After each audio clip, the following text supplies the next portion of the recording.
I said good house music is the order of the day. I wonder, what do you say?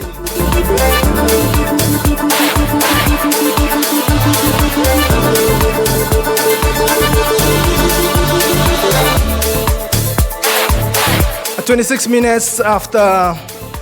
minutes to 4 p.m.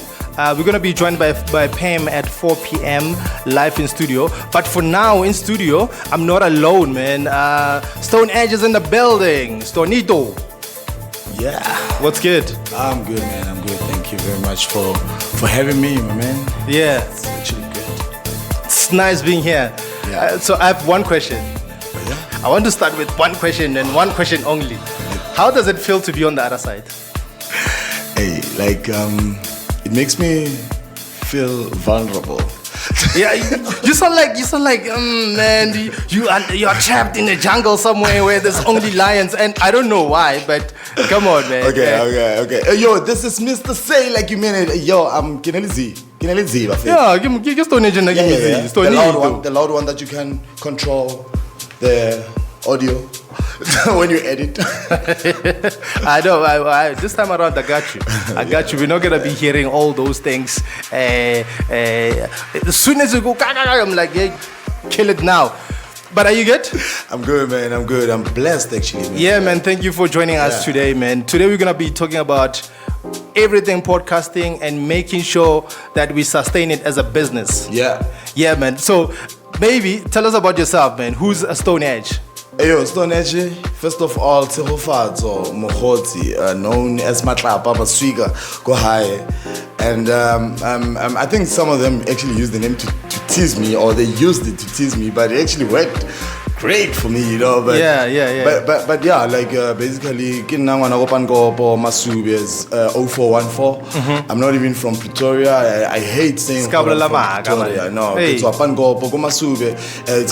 a small village. I think Mr. Z maybe one day because it's one day. You know, one day. Basically, I'm this person. I'm social. I'm a social bug. I have a social diarrhea. That's what I actually tell a lot of people. Social diarrhea and verbal diarrhea. You know. So not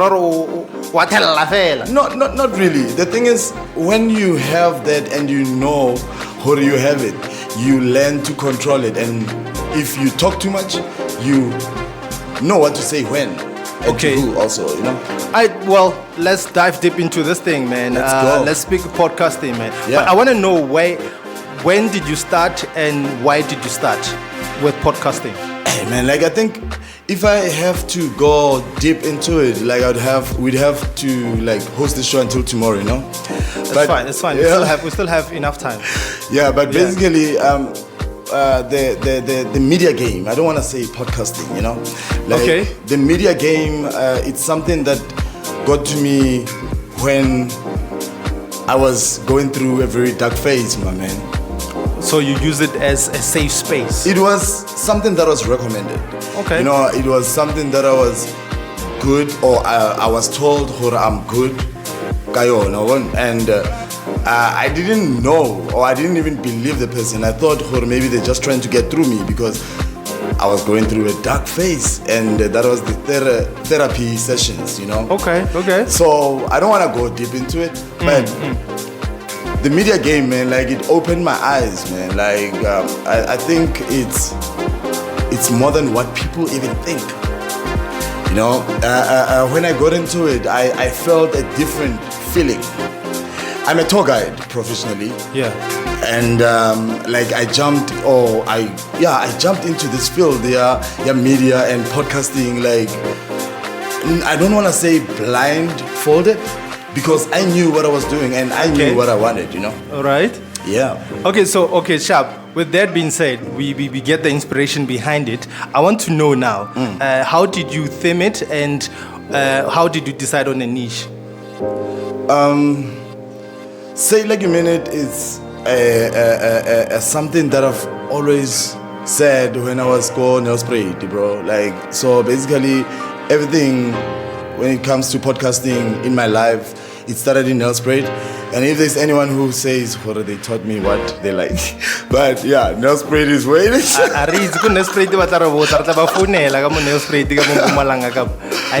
don't wanna be controversial. This is a very good show, man. Yeah. So the niche, man. I want to know. How did we decide on the niche? Or you just like openly, so it's an open format. Podcast, before podcast, it was a show that was known as Freestyle Fridays, hosted on the very same channel where Say Like Humanity is hosted. Okay. And basically, I wanted to do something where I could visit people and maybe share stories, and not do music. Like I wanted to still do broadcasting, self-taught of course, but I wanted to do it sitting down like this, my man. And then on that Freestyle Friday, who was your favorite? My favorite? Oh my gosh. It's actually season 2, and may his soul rest in peace. Zayn, that guy was crazy. Like I think if you go on the African Postman channel on YouTube, you'll see there is Zayn on season 2. He was my favorite.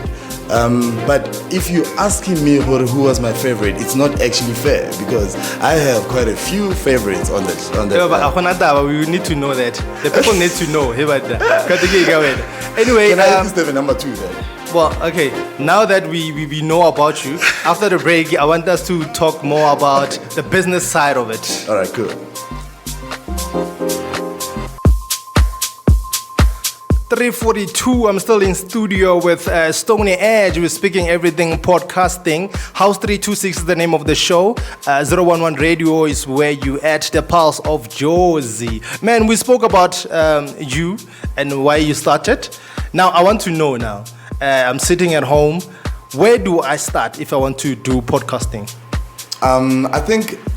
I think, man, like, actually, I don't think I know this. Like, if you wanna go into podcasting, you need to invest in good equipment. Mm-hmm. I know, like, podcast equipment is very, very expensive. What happened to the saying that says start where you are? Of course. Like I'm not even like I get it at all. Yeah. What I'm trying to say, like, you need to work on getting yourself good podcasting equipment. Okay, that's one. Yeah, and you need to be me. I'm kidding. So you basically need to. It's got bored, Joe.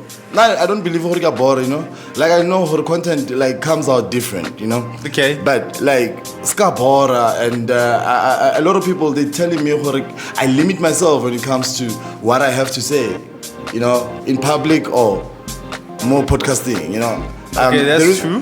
The reason I'm actually doing that is because that's how I want to channel my podcast. So that's another thing. When you're starting a podcast, you need to know what you want to make your podcast about. Okay. Mm-hmm. Yeah, and that's number 3. Okay. Yeah, you need to.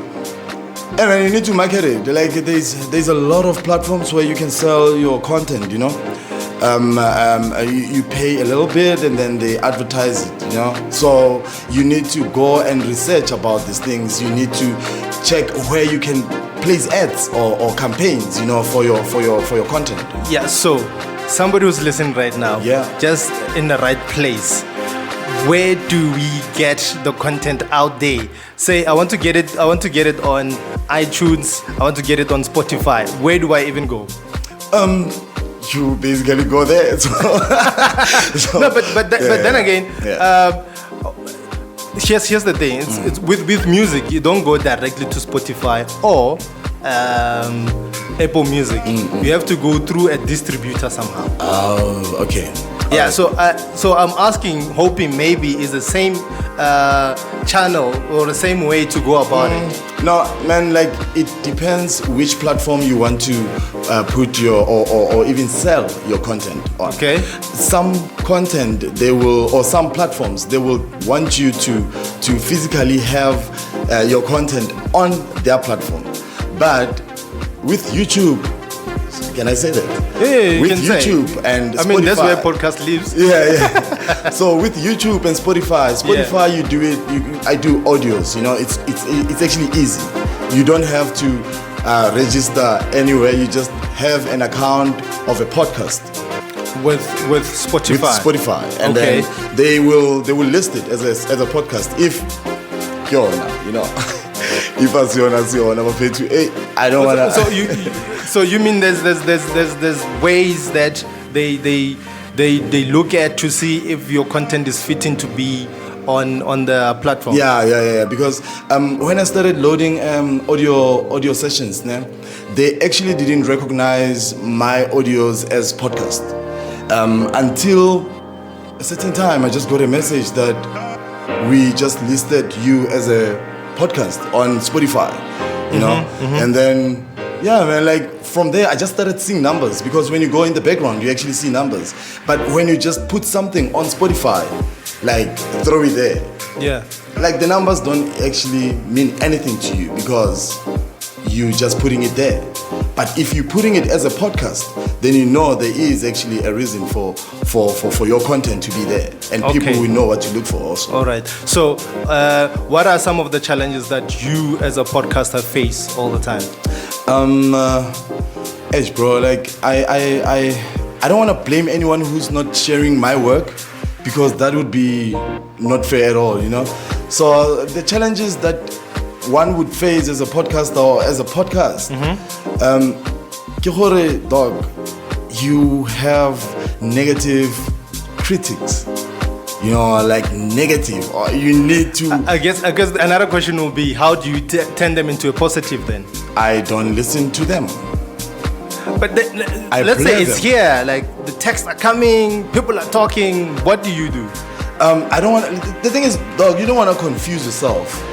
You don't want to confuse yourself with what you're doing, because once utomo khutlela dutse negative, it means you must change the narrative of what you're doing. Oh, okay. You understand?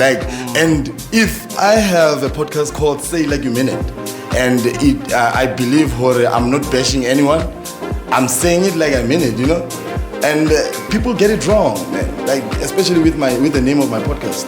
So don't change the narrative because of the negative that's coming towards you, because those are supposed to actually build you. But if they're actually coming to actually like Hobolaya, dog, or Hobolaya your podcast, don't listen to them, blare them. Hectic. So the money part of it. Let's talk money. How do I make money as a podcaster? As a podcaster, basically you do affiliation marketing, man. Yes. Affiliation marketing is where you get brands to come and advertise on your platform. Okay. For a certain affiliation. Yeah. It would either be, maybe they would give you samples or freebies or whatever. Yes. Or they would pay you, because it depends on how you are negotiating to work with them. Okay. So you can make money. Okay. And then another thing is that, like, I've actually been reading about or researching about online markets, man. So I don't know if I can mention him even, No. Tell us more about the online markets. The aim for you being here is to teach somebody out there who's trying to be a podcaster.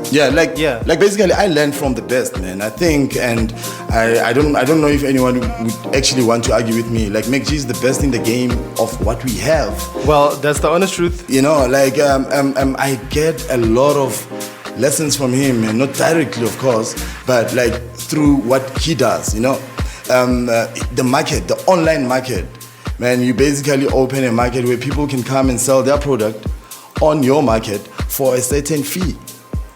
I get it. MacG started off selling for 10 rands, man. A space to be on the podcast, to sell the to be on the space on to sell the products. Yeah. 10 rands, bro.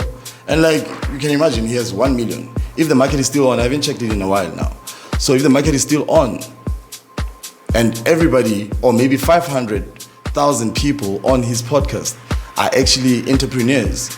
Now that's beautiful. So what are other things that you like to teach someone in closing if they want to be on the podcasting space?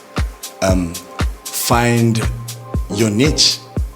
Find what would attract people. Find what makes people like you even out of a podcast, and make it your podcast. You know, podcasting is about being you more than anything. You know, we call a spade there. And if you want to bash anybody, you can bash them, unless if the cancel culture comes and cancels you. But then again, with the cancel culture, it doesn't really affect the YouTube thing, because at that time you are the one who is controlling that. Unlike when you are in the mainstream. When you're in the mainstream, if you do something off, they tell the bosses, they're like, hey, art, bro, felada. Every department or organization has gatekeepers. I don't want to talk about them, but you would get. So you're saying even podcasting space, there's gatekeepers? Of course, man. There's gatekeepers everywhere. I promise you. How do you gatekeep something that you are in control of? You gatekeep it by having Libandla to come and boycott it. You gatekeep it by telling people who are like, I'm telling you, dog. That's what happens, like in the podcasting space. Like if you say something wrong about a certain gender or a certain race, they can come after you. You made a good example with McG about the business side of it. Yeah. So the reason why I'm saying you cannot cancel somebody who controls their thing is because, like you said, McG is doing that. Out of the blue, just bash people, and then nothing happens to that. It's the numbers, papi. Okay, you see? Okay. Anyway, in closing, where can people get hold of the podcast that we're speaking about? Catch us on the African Postman on YouTube, and catch us on Say Like a Minute on Spotify, and basically I'm Stone Edge on Facebook. You can catch all the updates there, and man, I'm a people's person. If anybody wants to talk to me, they better be nice.